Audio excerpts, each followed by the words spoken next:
ಅಂತ ಹೇಳಿ. ಸೊ ಯಾರೆಲ್ಲ ಟೈಲರಿಂಗ್ ಕಲ್ತಿದ್ದೀರಾ ಹಾಗೆ ಬಿಡಬೇಡಿ, ಕಲ್ತಿದ್ದ ರೀತಿ ಯಾವತ್ತೂ ಮರೆಯೋಕ್ಕಾಗಲ್ಲ. ಇವಾಗ ತುಂಬಾನೇ ಕ್ರೇಜ್, ಹೊಲಿಬೇಕು, ಸ್ಟಿಚ್ ಮಾಡಬೇಕು, ನಾನು ಸ್ಟಿಚ್ ಮಾಡಿದ್ದು ನಾನೇ ಹಾಕ್ಕೊಳ್ಬೇಕು ಅಂತ.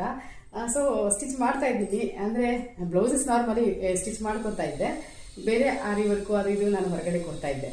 ಆದರೆ ಈಗ ಸ್ಟಿಚ್ ಮಾಡಬೇಕು ನಾನೇ ಬೇರೆ ಎಲ್ಲ. ಮತ್ತು ನಿಮಗೂ ಗೊತ್ತಿದೆ, ನೆಕ್ಸ್ಟ್ ನಮ್ಮದು ಧನ್ವಿಕಾ ಕ್ರಿಯೇಷನ್ಸ್ ಆ್ಯಂಡ್ ಬುಟಿಕ್ಸ್ ಆಗ್ತಾ ಇದೆ. ಒಳ್ಳೆ ಟೈಲರ್ಸ್ ಸಿಕ್ಕಿದ್ದಾರೆ.